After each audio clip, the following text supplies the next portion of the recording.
as we invite Rabbi Yaakov Zamstein to share with us what God has placed upon his heart. So, Yaakov, come on up. Yes, come on up. You can take my seat.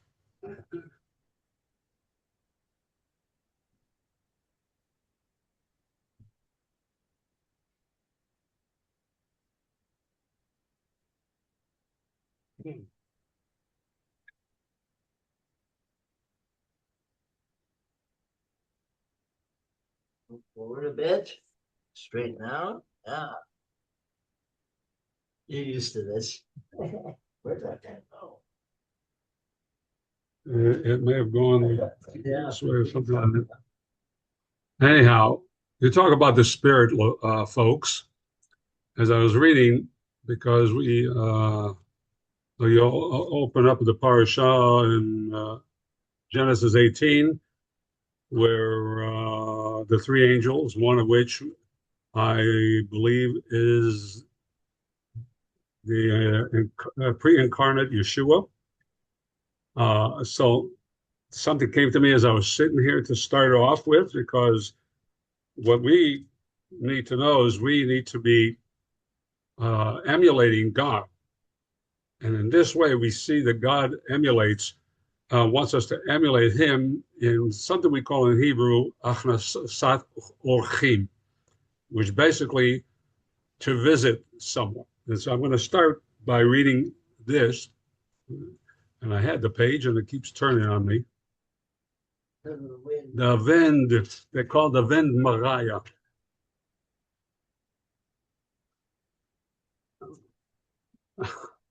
Mm-hmm. There we go. So I'm going to read from Matthew 25, Matatyahu, 25, starting with verse 31. It says that when the Son of Man comes in his glory and all the holy angels with him, then he will sit on the throne of his glory. All the nations will be gathered before him, and he will separate them one from another as a shepherd divides his sheep from the goats. And he will set the sheep on his right hand, but the goats on the left. Then the king will say to those on his right hand, "Come, you blessed of my Father, inherit the kingdom prepared for you from the foundation of the world. For I was hungry, and you gave me food. I was thirsty, and you gave me drink. I was a stranger, and you took me in. I was naked, and you clothed me. I was sick, and you visited me. I was in prison, and you came to visit me."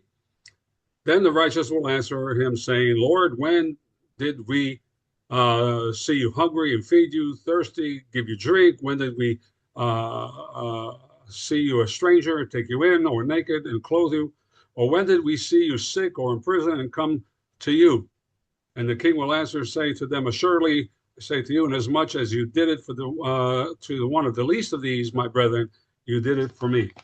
So what we see here in the opening parsha is that God starts it off. He came to visit Abraham when he was sick. Abraham, in turn, ran to him, even though he was recovering from surgery.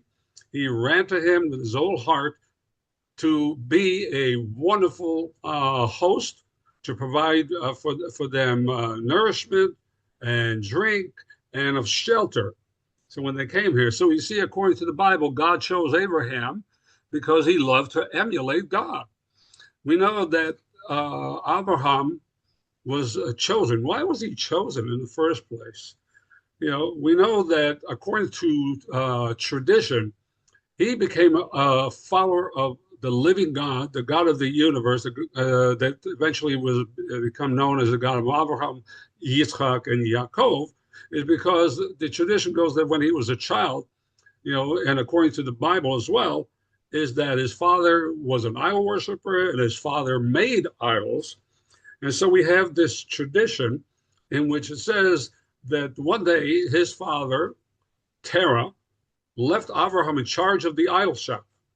And so while he was gone, Abraham took a big stick and busted every single one of the idols except for the largest one. His father came there and he says, "What happened here?" He says, "Well, Pops," he says, that big one, they all got into a fight and the biggest idol won. And so that's what happened, you know. So, but the thing is to show the fallacy of idol worship, but it's also, that's when he really started to believe in God, and this is where I think the parsha from Lech Lecha, leave your country, your family, so they started their journey from Ur because they had to leave there because of all the idol worshiping, because God told them, "I'm going to show you a land that what to us at first when we read about Canaan seemed to be the same thing, but in actuality, it was worse than Ur of Chaldea, because there they even offered their children to a false god." So we see here why God chose, because God saw in Abraham something that he wants to see in us, that we want to emulate him, that we want to become a friend of God, as it teaches in Chronicles and Isaiah, and James spoke about that he was a friend to God. So we see here that God chose Abraham because he would teach his children. That's the main point. You could be the most righteous person, you can show how godly you are and do everything, but if you don't teach your children, you have failed your mission as a person who is righteous and wants to serve God, because part of it, as Rabbi Jack just spoke, who wants to be a missionary? And Abraham was the greatest of all, because of him, we have the Torah. We have the Torah, because even though we see throughout the historical thing in the scriptures and the historical reason, his children blew it every time. They trusted God, then they went up and worshiped him and a different god up in a hill and all this stuff, serving him. But the thing they did keep, because what Abraham said, "Teach my word," and that's what he did. So we see here that he chose to serve God and to teach his children. So the passage in Genesis 18 through 19:20 states, "For I've chosen him that he may command his children and his household after him to keep the way of the Lord by doing righteousness and justice." And with that, we have a responsibility, a choice tied to Abraham's commitment, not only to live righteously himself, but also to actively teach, trains, as of course Proverbs 26 says, "Raise up a child, teach, educate your child, that when he grows up, he will not depart from him." So we see it's part of also in our training our children, we pass the torch. You see Yaakov here, you see me, you see our gray hair. Eventually, you youngins has got to take over. Got to pass the torch. We'd love to live to be at least Methuselah's age, 900 plus years. But unfortunately, at this time, as the Psalm says, we're given 70, 80 or more years if God gives us a good, healthy DNA. But unfortunately, we see eventually death is the last thing, unless, and the big unless, if he comes and takes us up alive. And I always tell my congregants that I believe in a resurrection with all my heart, soul, and strength, but I would love it that when the resurrection comes, I would be above the grass and not below the grass. So one of the things is that if you have come from a background, that is not exactly what we call godly, Paul tells us in Philippians 3:13, he starts about the phrase, "Forgetting those things which are behind," that expression in the scriptures that emphasize the importance of focusing on the future and moving forward rather than dwelling on past successes or failures. Folks, if you're a human being, you will fail and you will succeed, you'll fail. Folks, For those of you, I know for you, it's probably you don't think about it as much, but folks who have didn't have a cent, didn't have a shilling, sir, but they had a vision to become a millionaire. And the way they did it is they tried, they failed, they tried, they failed, but eventually, because they stuck with that vision, nothing interfered with that, they became that way. Now, not all of us are called to be that, but if you have a vision to become a teacher, a missionary, pastor, rabbi, whatever, focus your vision on to becoming that, learning as much as you can, growing each year, moving away from you as a beginner in God, from drinking milk to start eating the meat of God. So in Philippians, Paul uses this phrase to encourage you to press on towards the goal, spiritual maturity, God's purpose for your life. He acknowledges that he has not yet reached perfection.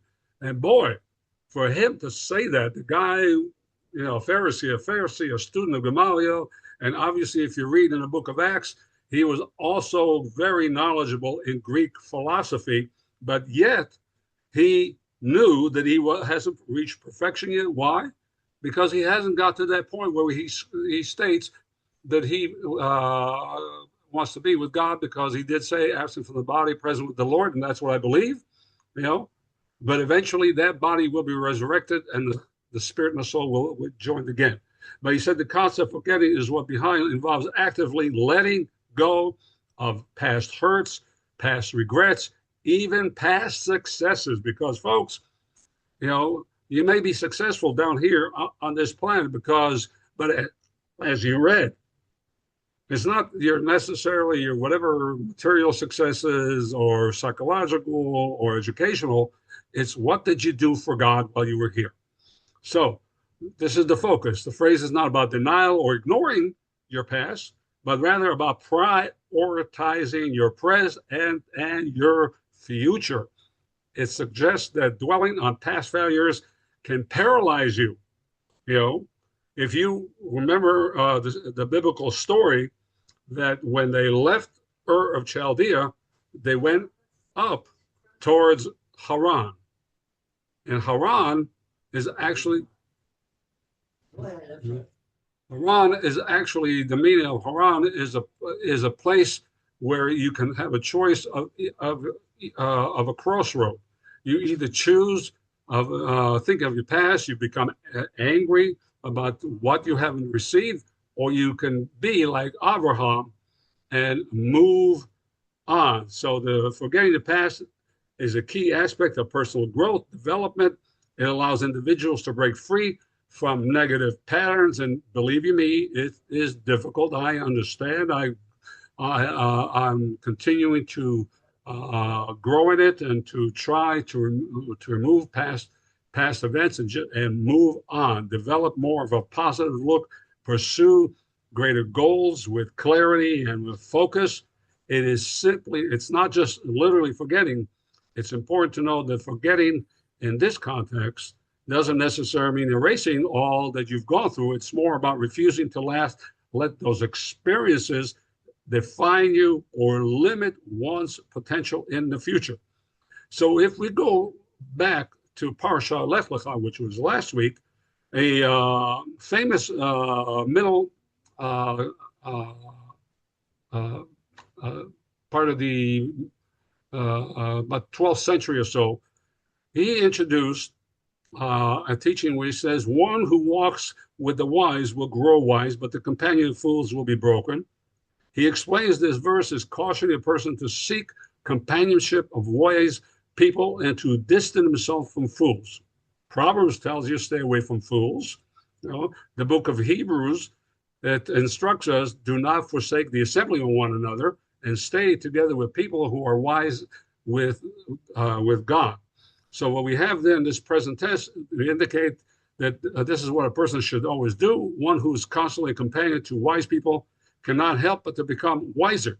And that was Abraham, who taught his children. We read Paul, who instructed all the places he went to, especially we read in Corinthians, to say that they should emulate him because he emulates Yeshua. And that's what we're supposed to do. So he continues, when one attaches himself to a wise person, and of course, to us, the greatest attachment is Yeshua, because he is the wisest of all, because he was able to really confound the very ultra geniuses of his day. He was able to answer them and confound them. But it starts with this. When one person attaches to himself to the wise to a wise person, wisdom, it's not diminished. This is why the Torah is likened to a candle.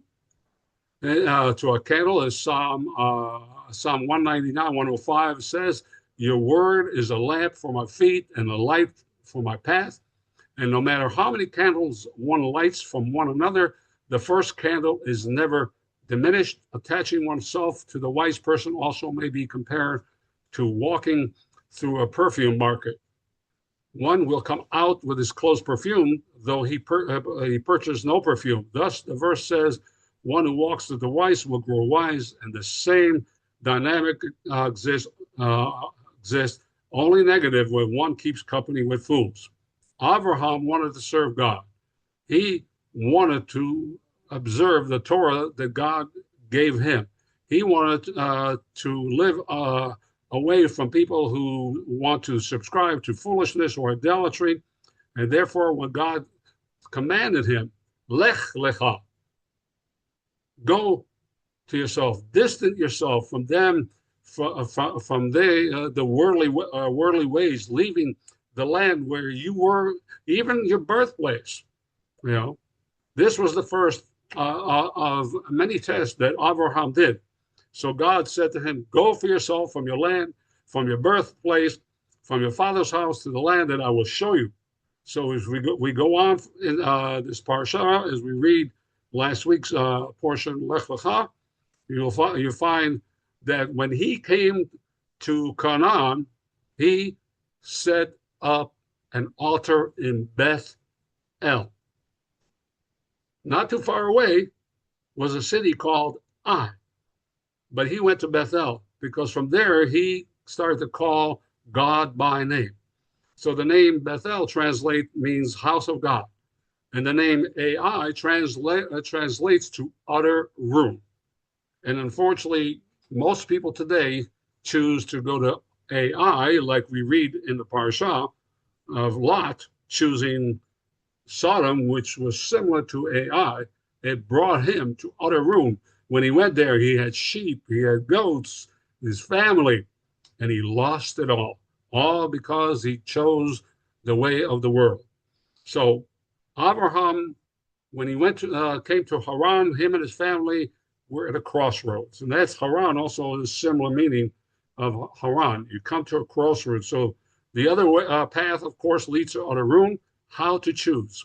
So we read that God, when God told him to come to Canaan, he chose Bethel, where God was. So now the name of God he invokes is a form of the verb to be. Yud He Vav He. I will to be. I was, I am, and I will be. And that is understood. So what is Oz will be. So Abraham at this crossroads, not knowing which way to go, he invokes what was, is, and will be, knowing that all futures can tell him which road to go. This week's Parsha, we find him in Canaan land. And so he went there. So what does Canaan, that word, mean? We all remember from 2 parashas ago about Noah, that Canaan was a son of Ham, and I don't know if Ham was really a person of warmth or not, but that's what his name was. So, but we know that Canaan itself was a bad place to be. Idol worshippers offered their sons and their daughters to false gods. It was terrible. But we see here says, what does that change? That God can bring you even to a land that seems to be not my place to be. But God told him to go there because as God's emissary, or Rabbi Jack said, you are to be his emissary. You are to be God's representative. You are to present the good news of the Messiah, and you teach people to emulate him. So Canaan is not doesn't seem to be a great place to be. But here's the question: when you add the Hebrew letter Hey, to the end of Canaan, you get Kana'ah, which can mean like an answer. In this case, Abraham's dad, whose name was Terah, which also can mean a wild goat or an old fool. Sometimes they call us old people that. He says here is you'll take your family to find answers there. The problem here is though is where did I get the hey from? The word it represents God. When God is present in someone or something, that name of that person thing gets an additional letter hey or vav. We see this when Abraham becomes Abraham. Those letters, hey and a vav, was added to become Abraham from Avram. And so when God is present in the land of Canaan, it becomes Canaan now. And there are answers. And when he is there, is just there, it's Canaan. But if he goes there for answers, anywhere this, God will give you an answer. So hopefully, as you see that, you can see that now his father Terah led the family, who could be called idol maker, an old fool.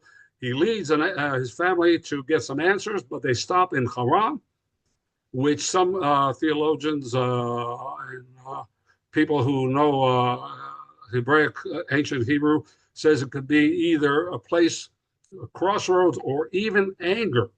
Because if you start thinking of the things that you didn't accomplish, you didn't do this, and you start thinking that, maybe you might get angry. And God doesn't want you to get angry. God wants you to get to a place where he will give you answers. And of course, when we do that, anger is very powerful. It makes you feel strong, and it gives you energy to do things. However, it limits what God has for you. And this is where Avram's dad gets stuck, and unfortunately, he passed away, and that's where he was buried. But we see here, how do we get to a place that? How do we achieve the path to godliness? We have to discipline ourselves. We have to focus, narrow your choices, your desires, and your efforts, because this is why we see that sometimes God takes you to places like Abraham was taken to Mitzrayim, which means you're brought to a narrow place. That's what Mitzrayim means.